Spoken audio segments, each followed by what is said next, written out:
Bienvenue à la podcast de Philippe. Aujourd'hui, on plonge dans un sujet assez particulier, le syndrome de Kessler Oui. et les IA dans l'espace. On Oh! explore ça en détail. Imaginez l'espace, autrefois un symbole d'espoir et de progrès, devient une zone de danger, Ah oui. impraticable à cause d'une cascade de collisions de débris. C'est le scénario catastrophe du syndrome de Kessler. Oui. Mais rassurez-vous, on va aussi explorer comment l'intelligence artificielle pourrait être la solution. D'accord. Accrochez-vous, on part pour une plongée fascinante au cœur de l'espace. N'oubliez pas de vous abonner à notre chaîne YouTube pour ne rien manquer. Tout à fait. Alors, pour commencer, Oui. qu'est-ce que c'est que ce syndrome de Kessler? Eh bien, le syndrome de Kessler, c'est un scénario qui a été théorisé en 1968 par Donald J. Kessler, Oui. consultant de la NASA. Ah oui. Et il imagine un scénario où la densité des débris en orbite basse Oui. atteint un point critique. Et c'est là que ça devient inquiétant, n'est-ce pas? On parle d'orbite cruciale pour nos satellites, nos communications, Exactement. et même l'observation de la Terre. Tout à fait. Alors, expliquez-nous, comment est-ce que ça fonctionne, ce syndrome? Chaque collision, en fait, génère davantage de fragments, augmentant exponentiellement le risque de nouvelles collisions. Ah oui. Imaginez un effet de domino en orbite basse, rendant certaines zones inutilisables pour les générations futures. Bon, d'accord, le tableau est assez sombre, Oui. mais est-ce qu'on est déjà proche de ce point de non-retour? Difficile à dire avec certitude. On estime qu'il y a déjà des milliers d'objets de plus de 10 cm en orbite basse Ouais. et des millions de débris plus petits, difficiles à répertorier. Et chaque incident, comme la destruction d'un satellite russe en 2021, aggrave la situation. Cette collision a généré plus de 1500 débris. Wow. Ces chiffres donnent le vertige. Oui. Et c'est là que l'intelligence artificielle entre en scène. L'IA offre des perspectives prometteuses. Imaginez des systèmes capables de prévoir les collisions avec une précision inégalée, d'optimiser les trajectoires des satellites et même de prendre des décisions en temps réel pour éviter les impacts. C'est presque de la science-fiction. Mais concrètement, comment ça fonctionne? Un des atouts majeurs de l'IA, c'est sa capacité d'analyser d'énormes volumes de données. Oui. En croisant les informations sur les trajectoires, les vitesses, de probabilités de collision, l'IA peut anticiper les risques avec une précision supérieure aux méthodes traditionnelles. Donc on pourrait éviter les collisions avant même qu'elles ne se produisent. Absolument. C'est une véritable révolution. Oui, imaginez des satellites capables de réagir instantanément face à un débris menaçant, sans intervention humaine. C'est la promesse de l'IA embarquée. C'est fascinant. Mais est-ce que ces systèmes existent déjà? Ou est-ce encore de la théorie? Des prototypes très prometteurs sont déjà en développement. Par exemple, les chercheurs du CNRS ont mis au point un algorithme d'IA capable d'évaluer les risques de collision de façon extrêmement rapide et fiable. Cet algorithme a même été intégré au mini-satellite OPS-SAT de l'ESA, Ah oui. lui permettant d'éviter les collisions de façon autonome. Incroyable. Donc on a déjà des exemples concrets de satellites équipés d'IA capables de se protéger des débris. Tout à fait. Et ce n'est que le début. L'IA embarquée ouvre un champ des possibles immense pour la gestion des débris spatiaux. J'avoue que je suis impressionné. Oui, Mais j'imagine qu'il y a aussi des défis à relever pour intégrer l'IA dans l'espace. bien sûr, comme pour toute nouvelle technologie, il y a des obstacles à surmonter. Un des principaux défis, c'est le manque de données complètes sur tous les débris spatiaux.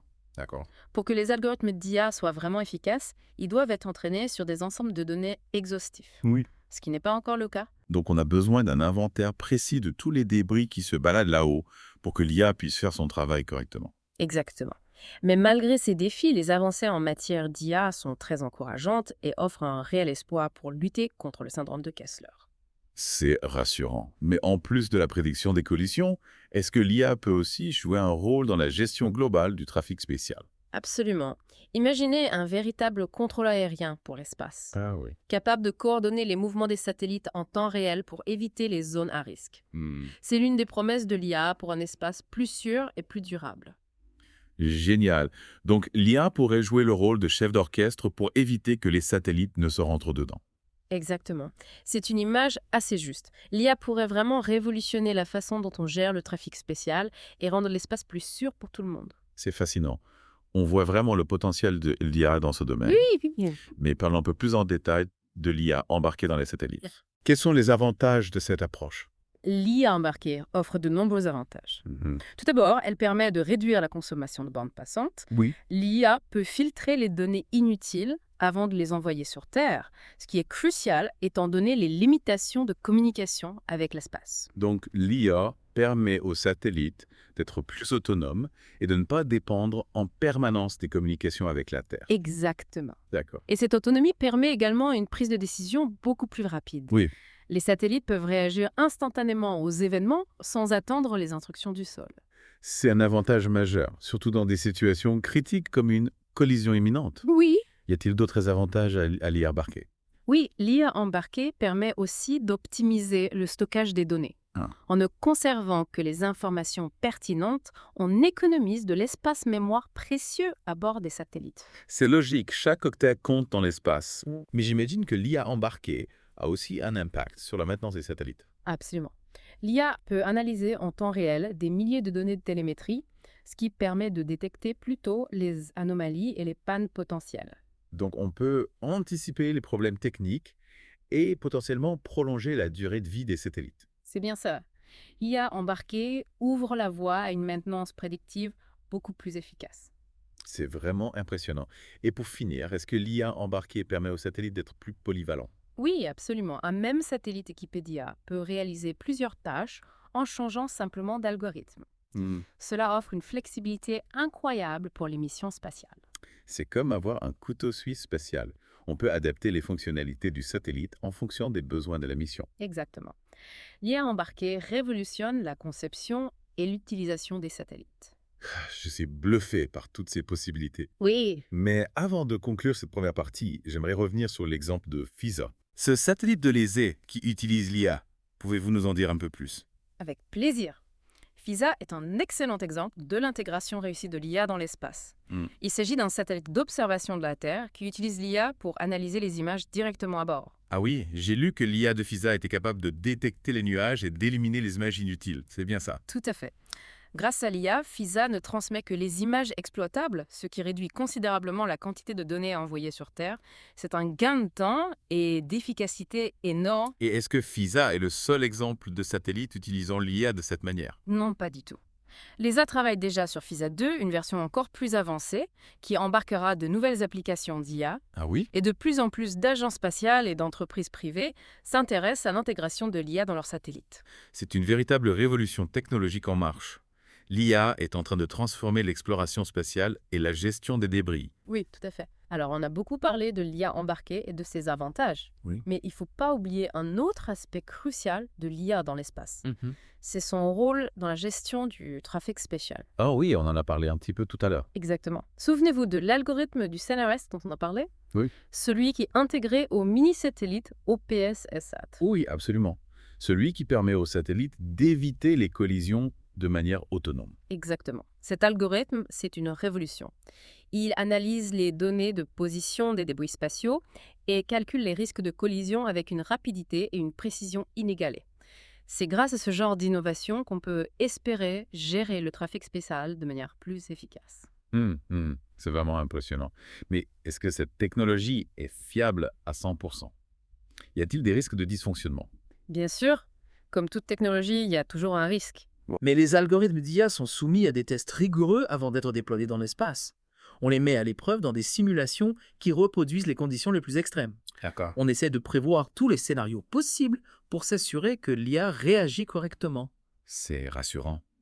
Mais imaginons un instant qu'un incident survienne malgré toutes ces précautions. Oui. Quelles seraient les conséquences? Les conséquences d'une collision en orbite peuvent être graves, Oui. allant de la simple dégradation d'un satellite à la création d'un nuage de débris qui pourrait menacer d'autres objets en orbite.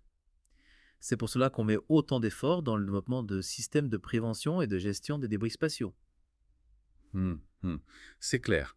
Mais parlons un peu des aspects économiques de cette révolution technologique. Oui. L'intégration de l'IA dans les satellites, c'est un coût, non? Effectivement, le développement de ces technologies est un investissement important, mais il faut le voir comme un investissement pour l'avenir. En prévenant les collisions, on protège des milliards d'euros d'infrastructures spatiales. C'est un argument convaincant. Mais qui finance ces recherches? Est-ce que ce sont les agences spatiales gouvernementales, les entreprises privées ou les deux? C'est un effort collaboratif. Les agences spatiales comme l'ESA et la NASA investissent massivement dans la recherche et le développement de l'IA pour l'espace. Oui. Mais les entreprises privées jouent aussi un rôle crucial, D'accord. notamment dans le développement de solutions commerciales. C'est une véritable synergie entre le public et le privé. Et est-ce qu'il y a des pays qui sont en avance sur les autres dans ce domaine? Oui, certains pays comme les États-Unis et la Chine ont investi massivement dans l'IA ces dernières années et sont aujourd'hui des leaders dans le domaine spatial. L'Europe n'est pas en reste et développe des programmes ambitieux.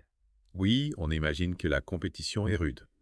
Mais au-delà des enjeux économiques et géopolitiques, l'IA dans l'espace, c'est aussi une formidable aventure scientifique, n'est-ce pas? Absolument. L'IA ouvre des perspectives incroyables pour l'exploration de notre système solaire et au-delà. Imaginez des robots autonomes explorant la surface de Mars, Oui. des télescopes spatiaux intelligents scrutant les confins de l'univers. C'est fascinant. Mais concrètement, comment l'IA peut-elle aider les scientifiques dans leur recherche? Prenons l'exemple de l'astronomie. Les télescopes spatiaux collectent des quantités astronomiques de données. Oui. L'IA peut analyser ces données beaucoup plus rapidement qu'un humain et détecter des signaux faibles qui pourraient révéler de nouvelles planètes, D'accord. de nouvelles galaxies ou même des phénomènes astrophysiques inconnus. C'est comme si on avait un assistant de recherche surpuissant à nos côtés. Exactement. L'IA peut démultiplier la capacité des scientifiques à faire des découvertes. Est-ce que l'IA peut aussi jouer un rôle dans la protection de notre planète? Oui, absolument. L'IA peut aider à analyser les données des satellites d'observation de la Terre pour surveiller les changements climatiques, prévenir les catastrophes naturelles et gérer les ressources naturelles de manière plus durable. Incroyable. On voit que les applications de l'IA dans l'espace sont presque infinies. Mais on arrive déjà à la fin de cette deuxième partie. En effet, il nous reste encore beaucoup à explorer. On se retrouve très bientôt pour la troisième et dernière partie de notre exploration du syndrome de Kessler et de l'IA dans l'espace. Bon, on est de retour pour la dernière partie de notre plongée dans le syndrome de Kessler et l'IA dans l'espace. Oui. On a exploré les dangers, les solutions potentielles, Mhm. mais maintenant j'aimerais me tourner vers l'avenir. Oui. Quel est l'impact de tout ça sur l'exploration spatiale? Eh bien, l'IA a le potentiel de révolutionner notre façon d'explorer l'espace, la conception des missions, à l'analyse des données, imaginer des sondes spatiales capables de prendre des décisions autonomes, d'explorer des environnements hostiles sans intervention humaine. Et de transmettre des données scientifiques d'une richesse incroyable. C'est une vision extraordinaire. Mais est-ce que ça veut dire que l'humain n'aura plus sa place dans l'exploration spatiale? Pas du tout. L'IA sera un outil précieux pour les astronautes, D'accord. les aidant à réaliser des tâches complexes, à analyser des données en temps réel et à prendre des décisions plus éclairées. Imaginez un équipage humain sur Mars, Oui. assisté par une IA capable de surveiller leur environnement, d'anticiper les dangers et de proposer des solutions. C'est une collaboration fascinante entre l'homme et la machine. Mais est-ce que l'IA pourrait un jour remplacer complètement l'homme dans l'espace? C'est une question complexe. Il est certain que l'IA permettra de réaliser des missions plus ambitieuses, plus lointaines et plus risquées pour l'homme. Mais l'exploration spatiale est aussi une aventure humaine. Oui. Une quête de connaissances et de découvertes qui nécessite l'intelligence, la créativité Oui. et la capacité d'adaptation unique à l'homme. C'est une belle vision de l'avenir de l'exploration spatiale. Mais il y a aussi des défis à relever, n'est-ce pas? On a parlé des débris spatiaux, mais qu'en est-il des aspects éthiques de l'IA? Comment garantir que ces systèmes intelligents seront utilisés de manière responsable et ne représenteront pas une menace pour l'humanité? C'est une question essentielle. Oui. Le développement de l'IA dans l'espace doit être encadré par des principes éthiques clairs. Il est important de garantir que ces systèmes soient transparents, contrôlables et utilisés dans l'intérêt de l'humanité. C'est rassurant de savoir que ces questions sont prises au sérieux. Mais concrètement, comment s'assurer que l'IA dans l'espace soit utilisée de manière responsable? Il faut mettre en place des garde-fous, Oui. des protocoles de sécurité et des systèmes de contrôle pour éviter toute dérive. La communauté internationale doit travailler ensemble pour élaborer un cadre réglementaire et éthique pour l'IA dans l'espace. C'est un défi important, Oui, mais crucial pour l'avenir de l'exploration spatiale. tout à fait. En conclusion, on peut dire que l'IA ouvre des perspectives extraordinaires pour l'exploration spatiale, mais qu'il est essentiel de l'utiliser de manière responsable et éthique. Absolument. L'IA est un outil puissant. Oui. Mais c'est à nous de décider comment l'utiliser pour le bien de l'humanité. Merci beaucoup pour toutes ces explications. C'était vraiment passionnant de plonger avec vous au cœur de cette révolution technologique. J'espère que cette exploration du syndrome de Kessler et de l'IA dans l'espace vous a plu. N'hésitez pas à nous laisser vos commentaires et à vous abonner à notre chaîne YouTube pour ne rien manquer de nos prochaines aventures dans le monde fascinant de la science.